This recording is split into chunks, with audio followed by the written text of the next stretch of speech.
जी sir. बिल्कुल। अच्छा sir, हर साल की ना अपनी एक अहमियत होती है। अ, जी हमने वीडियो के शुरू में भी बात की 2024 आपने तफसील से बताया, लेकिन रूहानी एतबार से बताइएगा कि 2024 की क्या अहमियत है और इसमें किस तरह की हम रेमेडीज कर सकते हैं, और ये जो साइन है 2024 का जो साल है, इसका साइन कितने अरसे के बाद दोबारा रिपीट हुआ जी सर।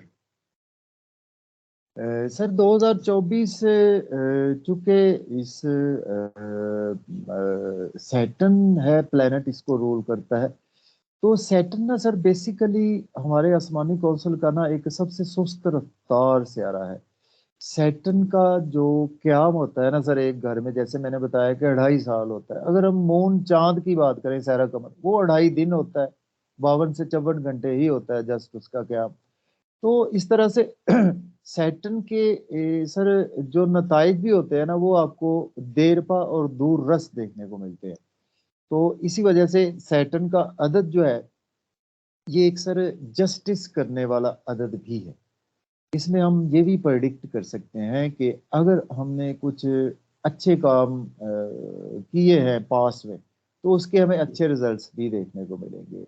और अगर हमने कुछ बुरे काम किए हैं, हमें इसके बुरे नताइज से भी भुगतना पड़ेगा। इसमें चाहे हम खुद आ जाएं या हमारे पॉलिटिशियंस आ जाएं या कोई भी बंदा आ जाए, एक तो ये बात होगी कि सैटर्न इन चीजों को रिप्रेजेंट करता है। और दूसरे नंबर पर सैटर्न चूंकि सर एक तो हमारे रूल्स को भी रिप्रेजेंट करता है। सैटर्न डिसिप्लिन को काफी ज्यादा पसंद करता है। सैटर्न एक डिसिप्लिन वाला प्लेनेट है कि एक डिसिप्लिन में अगर आप चल रहे हैं तो आपके लिए ये बहुत अच्छा आपके लिए काम करेगा। जैसे ही आप डिसिप्लिन को तोड़ेंगे, आपके साथ ये ना बिहेव इसका बुरा हो जाएगा। हमारी एस्ट्रोलॉजी में एक लैंग्वेज यूज होती है, ढाइया।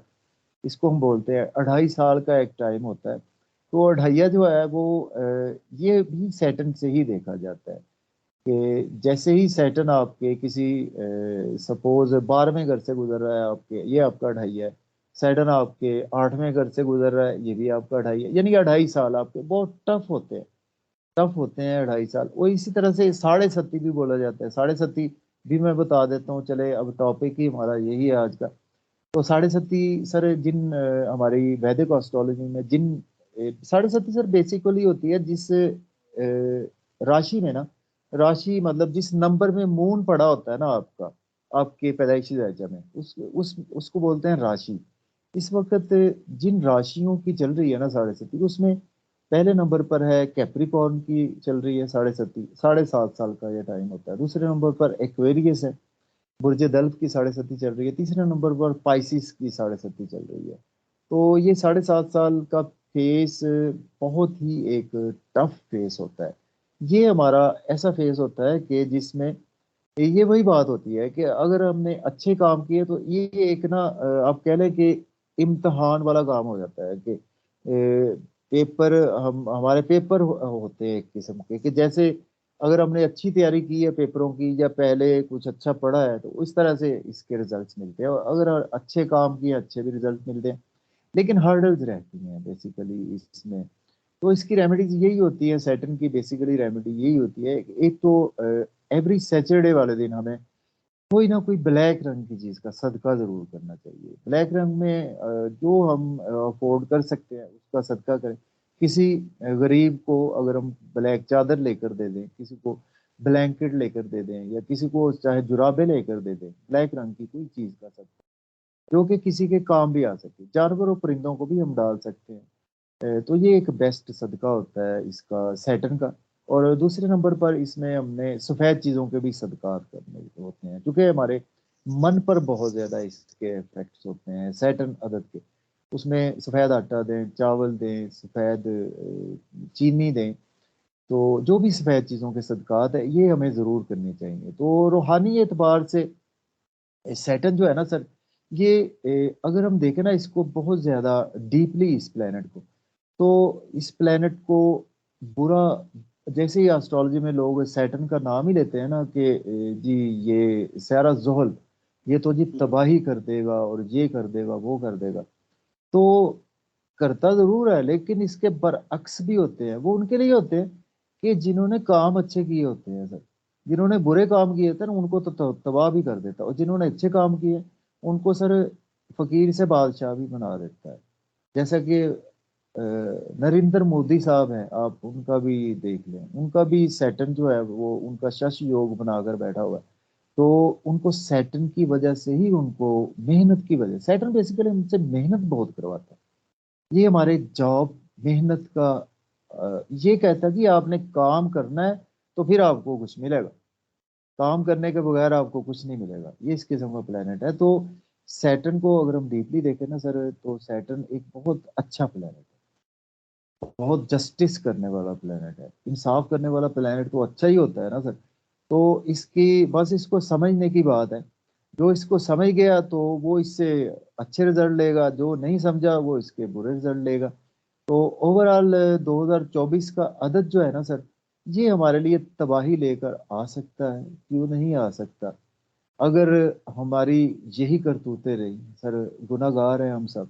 अगर हमारी जो जैसा कि इस वक्त हो रहा है सर, हर जगह पे ही हो रहा है। मैं खुद ये नहीं कहता कि हम कोई हाजी नमाजी हैं। जहाँ हम हमारे एक शहर में कहते हैं कि यार तू हाजी शफी बना हुआ है। हाजी शफी एक बड़ा मशहूर था, बड़े हज की है, उसका नाम बड़ा मशहूर हो। कि मतलब हम कोई हाजी शफी नहीं है। तो इस तरह से है। तो बाकी बात यही है कि जिन्होंने भी सर काम अच्छे नहीं ना किए, आप देखेंगे कि उनको सैटर्न के बुरे नतीजे मिलेंगे इस साल में। अगर तो अच्छे काम किए, अभी भी वक्त है कि सैटर्न कहता है कि आप अच्छे कामों पे लग जाएं तो आपको अच्छे रिजल्ट मिलना शुरू हो जाएंगे। क्यों नहीं मिलेंगे, बहुत अच्छे मिलेंगे रिजल्ट। आपको मैं फकीर से बादशाह बनाऊंगा, क्यों नहीं बनाऊंगा, बिल्कुल बनते हैं। वो लोग बनते हैं सर, क्यों नहीं बनते। मेहनत जरूरी है सर इसमें। सैटर्न हक नहीं मारने देता किसी का। वो कहता कि किसी का हक नहीं मारना आपने। आपने बस जो आपका काम है ना उसको करते जाएं, और अच्छे तरीके से करते जाएं। तो देखिए आपको इसका रिवॉर्ड कैसे मिलता है। तो इस तरह से सैटर्न के इफेक्ट्स भी हमें 2024 में मिलेंगे सर। और जैसा कि फ़लस्तीन की पहले बात हो रही थी कि फ़लस्तीन की वार और इस तरह की अभी मज़ीद कुछ चीज़ें हमें देखने को मिल सकती हैं कि थोड़ी देर थमे और फिर दोबारा से शुरू हो जाए, या कुछ इसमें कुछ और मज़ीद कंट्रीज भी इन्वॉल्व हो सकती हैं। 2024 में काफ़ी एक तब्दीलियों वाला साल रहेगा, हमारे लिए भी, मुल्क पाकिस्तान के लिए भी, ओवरऑल दुनिया के लिए भी। तो सर एक इसको और जी। छोटी सी चीज, 2023 भी खत्म होने वाला है। अभी 3 हफ्ते बाकी हैं।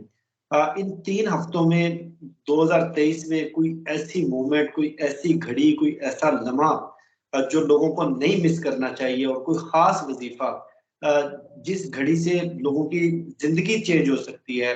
एक लम्हा ही होता है इंसान की लाइफ को चेंज करने के लिए। अभी 3 हफ्ते बाकी, 3 हफ्ते बहुत लंबा अरसा होता है।